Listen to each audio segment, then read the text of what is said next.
लोग पे लाठी चार्ज भी हुआ, हमारे 7 लड़के जेल भी गए, बहुतों का सर फटा, एक तो मेरे दोस्त का उंगली तक कट गया था। इस चीज के हम लोग अब आदी हो चुके हैं, इतना हम लोग को इतना प्रताड़ित किया गया है, हम लोग इस चीज के आदी हो चुके हैं। सरकार को तो नींद खोल के ही दम लेंगे हम। सरकार ये जवाब दे 2.5 गुना काउंसलिंग क्यों करवाते हैं, मतलब उम्मीद की किरण क्यों जगाते हैं। इस डिपार्टमेंट में फर्जीवाड़ा इतना हो रहा है सर, जिसका कोई हद नहीं है। वेटिंग में रखे हैं, मेरे जिंदगी के साथ खिलवाड़ मत कीजिए। नमस्कार, आप देख रहे हैं तनुज लुक। मेरा नाम अभिषेक श्रीवास्तव है। बिहार में कई विभाग के युवा जो है वो इस समय सड़क पर हैं। जहां हम इस समय खड़े हैं, तेज प्रताप यादव का ये आवास का ठीक बाहर ये तमाम जो युवा हैं वो खड़े हैं। इससे पहले भी इनकी मांगों को लेकर लगातार ये सड़क पर उतर कर अपने अलग अलग तरीके से प्रदर्शन करते रहे हैं। इनके एक साथी को गिरफ्तार भी किया गया था, हालांकि छोड़ दिया गया है। लेकिन तेज प्रताप यादव के पास आने का इनका क्या मकसद है, ये जानने की कोशिश करेंगे और पूरे मामले को आपको समझाने की कोशिश करेंगे। क्या नाम है आपका? मेरा नाम प्रकाश कुमार है सर। और हम यहाँ से पक्ष तो साथ दे नहीं रही है, विपक्ष का सहारा लेना पड़ रहा है, जो कि देखते हैं। मुझे टाइम भी दिया गया, बुलाया भी गया है और हमारे अपने मुद्दा को जो सर के सामने रखेंगे और सर से भीख मांगेंगे कि हम लोग को न्याय दिलाया जाए। विशेष सर्वेक्षण अमीन के पोस्ट के लिए आप लोग अप्लाई किए थे। बिल्कुल। क्या है पूरा, कब आपने अप्लाई किया और अब तक क्या क्या हुआ है? सर ऐसा है कि आप लोग मीडिया बंधु हम लोग से बेहतर आप जानते हैं, किसी भी थाने में अगर 10 मामला अगर दर्ज होते हैं तो तकरीबन 10 में से 8 मामले सिर्फ जमीन से जुड़े हुए होते हैं। तत्पश्चात सर नीतीश कुमार जो कि उनका एक ड्रीम प्रोजेक्ट है, 7 निश्चय योजना के तहत उनका ड्रीम प्रोजेक्ट है भूमि सर्वेक्षण। तब उन्होंने भूमि सर्वेक्षण अभियान के तहत एक वैकेंसी निकाले 2019 में, जो कि राजस्व एवं भूमि सुधार विभाग के द्वारा निकाली गई। 2019 का ये बहाल था और सर ये भिन्न भिन्न पदों पे था। विशेष सर्वेक्षण सहायक बंदोबस्त पदाधिकारी, विशेष सर्वेक्षण कानूनगो, अमीन, लिपिक और एक प्लेन अमीन का था, जिसमें भिन्न भिन्न पदों पर 2.5 गुना काउंसलिंग कराया गया सभी पोस्टों पर। तत्पश्चात सर टोटल सीट थी इसकी 6,875 सीट सर। जब इन्होंने काउंसलिंग करवाया, हम लोगों की भी काउंसलिंग उसमें हुई, परंतु सिलेक्शन 6,875 का ही हो पाया। परंतु बार बार मौका देने के बाद भी उतने लड़के उनके पास आ ही नहीं रहे थे, क्योंकि उस समय पीआरडी का भी बहाली निकला था, पंचायती राज विभाग का। तत्पश्चात लड़के कुछ उसमें भी ज्वाइन कर लिए, कुछ इसमें भी ज्वाइन किए। तत्पश्चात लड़का क्या किया, एसएसए को छोड़कर उस विभाग में चला गया, जिससे कि सीट इसमें रिक्त रह गया।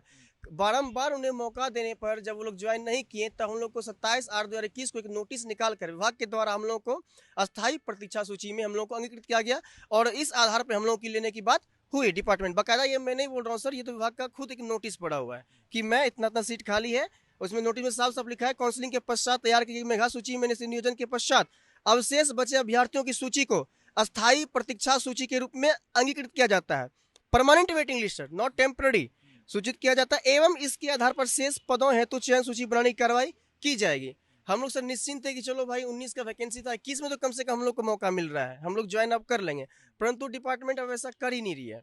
और हाँ सर, सबसे बड़ा ये मुद्दा ये हुआ, अब ये विभाग क्या बोली कि हम नया वैकेंसी निकालेंगे।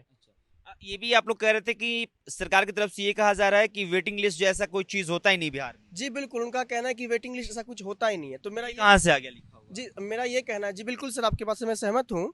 उनका ये कहना है कि वेटिंग लिस्ट का कुछ होता ही नहीं है। तो सर जब होता ही नहीं है तो आप लोग का जो सिलेक्शन कमेटी के द्वारा ही तो ये नोटिस जारी किया होगा। जब आपने नोटिस जब जारी किया, आप एक आईएएस ऑफिसर रैंक के हैं सर, जिनकी हम सभी छात्रों का ये ड्रीम होता है कि हम लोग आईएएस बने, और आप लोग सर एक आईएएस है। आप लोग जब कोई कमेटी से जब कुछ चीज तय करते हैं तो आप लोग किस आधार पर उसको तय करते हैं? आपने कुछ ना कुछ तो स्टेमिना या कुछ ना कुछ ऐसा चीज तो सोचा होगा, जो कि हम लोग अपने वेटिंग बनाया। अगर अब वेटिंग के बाद भी आप मुझे फुलफिल नहीं करते हैं तो ये तो सर हम लोग साथ काफी नाइंसाफी है। वेटिंग में कुल संख्या कितनी है? वेटिंग में सर टोटल कुल संख्या 1971 है। 1971 वेटिंग में है। और अब जो वैकेंसी निकाली जा रही है उसकी संख्या कितनी है? उसकी संख्या 2500 है। 2500 है। चलिए इसको थोड़ा सा मैं आपको समझा देता हूं कि जिस पद के लिए इन्होंने अप्लाई किया है और उस पद के लिए इनको वेटिंग लिस्ट में डाला गया है, लगभग 1900 जो ये युवा हैं वो वेटिंग लिस्ट में है। लेकिन अब जो विभाग के द्वारा कहा जा रहा है कि 2500 वैकेंसीज निकाली जाएंगी। अब ये गोल गोल जो चक्कर घूम रहा है, इसको समझिएगा कि सिर्फ उन कोटा को पूरा करने के लिए कि जो लगातार ये दावे किए जाते हैं कि इतनी नौकरियां दे दी गई, क्योंकि लगातार मंत्रियों के द्वारा ये दावा किया जा रहा है कि 2.5 लाख नौकरियां दी जा चुकी है और 19 लाख रोजगार के लिए लगातार वो काम कर रहे हैं। आप लोग रोते हैं, अर्धनग्न हो जाते हैं, फिर भी सरकार नहीं सुनती है। अभी तो बहुत कुछ करना बाकी है सर, ठीक ना। सरकार को तो नींद खोल के ही दम लेंगे हम। अगर वो जैसे मेरे मित्र बताया वेटिंग लिस्ट का बोलता विभाग, ऐसा कोई प्रावधान नहीं है। सामान्य प्रशासन विभाग में ऐसा कोई वेटिंग का प्रावधान नहीं है, लेकिन हर एक विभाग अपना संकल्प में जोड़कर ले सकती है। 2.5 गुना काउंसलिंग कराने का मकसद क्या होता है? सरकार ये जवाब दे, 2.5 गुना काउंसलिंग क्यों करवाते हैं? मतलब उम्मीद की किरण क्यों जगाते हैं? पंचायती राज ले रहा है, वेटिंग प्रावधान है, मेरे पास हर एक सबूत है। और स्वास्थ्य विभाग ले रहा है, कल्याण विभाग ले रहा है, कृषि विभाग ले रहा है, हर एक विभाग का हम सबूत दे चुके हैं। तो विभाग नोटंकी कर रहा है। मतलब आपका अगर वेटिंग का प्रावधान नहीं है, मूर्ख कहीं कोई आईएएस तो मतलब चुन के बैठाया नहीं जाता कुर्सी पर। कोई मंत्री विधायक तो मूर्ख बन सकते हैं, लेकिन आईएएस को तो मूर्ख नहीं बन सकता है। वही सिर्फ हम यही कहना चाहते हैं कि आप जो आदेश निकाले हैं उसका सिर्फ पालन कीजिए, और हमको कुछ नहीं। और 2.5 गुना काउंसलिंग करा के रखे हैं, वेटिंग में रखे हैं, मेरे ज़िंदगी के साथ खिलवाड़ मत कीजिए। अगर नया वैकेंसी निकालता है वो, तो हम सबका कभी नौकरी नहीं हो जाए, क्योंकि ये मार्क्स बेसिस पर मतलब ये मतलब वैकेंसी निकलता है। अभी का जो मार्क्स बेसिस है, अभी 90, 95 मतलब सबसे ज़्यादा मार्क्स उठ रहे हैं। उस समय जब हम 2008 में पास किए थे, मेरा 67.51% दो हाईएस्ट कहा जाता था। अभी के दोनों मार्क्स कंपेयर किया जाए तो क्या नौकरी लगने की संभावना है? उम्र बीतते चल रहा है, जो लड़के पास कर रहे हैं मतलब बहुत डिफिकल्ट हो चुका है। कभी हम सबका वेटिंग लिस्ट में अगर नहीं होता है तो नहीं जॉब हो पाएगा। इसलिए सर एक चीज़ का मैं सर आप लोगों को ध्यान आकृष्ट करना चाहूँगा कि अभी तो मैंने जैसा बताया कि रिक्त पदों की संख्या 1971 है सर, परंतु ये और भी आगे बढ़ता जा रहा है। क्यों सर? विभाग के अंदर से 1971 जो है वो वेटिंग लिस्ट है। जी। रिक्त पद अब 2500 के लिए बहाली शुरू की। हाँ, तो इस डिपार्टमेंट में सर मैं प्रमुखता से ये आवाज उठाना चाहूंगा आप मीडिया बंधुओं के सहारे कि इस डिपार्टमेंट में फर्जीवाड़ा इतना हो रहा है सर, जिसका कोई हद नहीं है।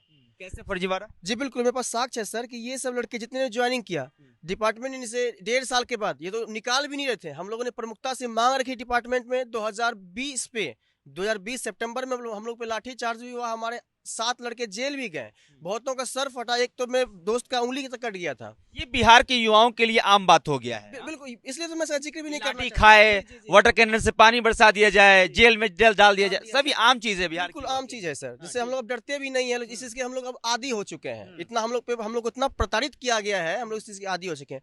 परंतु सर डिपार्टमेंट का सबसे बड़ा झोल ये नया विज्ञप्ति क्यों निकालना चाहती है, इस पे मैं थोड़ा ध्यान आकृष्ट करना चाहूंगा।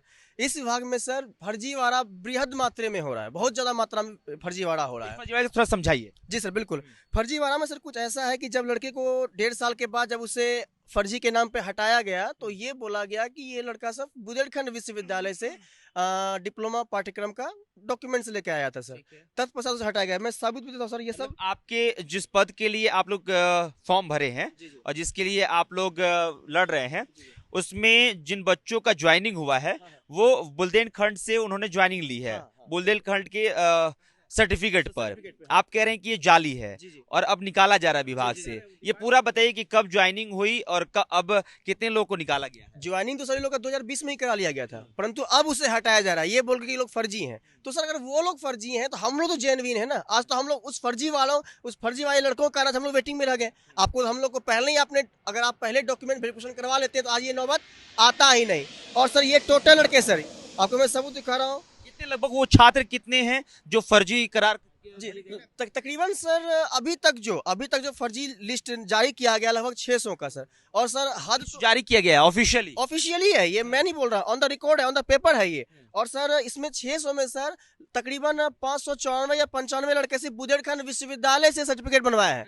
और जो कि फर्जी है, सबूत भी मैं आपको दिखा रहा हूँ सर, जो कि इस विभाग के बुंदेलखंड विश्वविद्यालय कुल सचिव जी ने, जी बिल्कुल, हाँ बिल्कुल, बुंदेलखंड विश्वविद्यालय के सचिव मतलब कुल सचिव ने जयसिंह सर, जो कि राजस्व भूमि सुधार विभाग के निदेशक भी हैं, उनको एक लेटर जारी किया फर्जी प्रमाण पत्र सत्यापन के संबंध में। और बुंदेलखंड विश्वविद्यालय का ही लेटर है, आप साफ देख लें, ये उनका ही लेटर है। और उनके द्वारा ये कहा जा रहा है कि हमारे विश्वविद्यालय एवं अन्य संबद्ध संस्थान में डिप्लोमा इंजीनियरिंग पॉलिटेक्निक कोर्स उपलब्ध ही नहीं है। और इसी डिप्लोमा इंजीनियरिंग के सर्टिफिकेट पे लोग ज्वाइन किए हैं और अब उनको छाटा जा रहा है। ये उसी की वजह से आप लोग वेटिंग लिस्ट में चले। उसी कारण लोग वेटिंग में है सर, नहीं तो हम लोग वेटिंग में होते ही नहीं।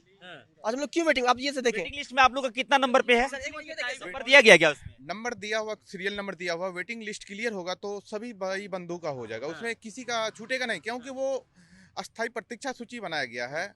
जब सीट खाली होगा तो उसको भरा जाएगा।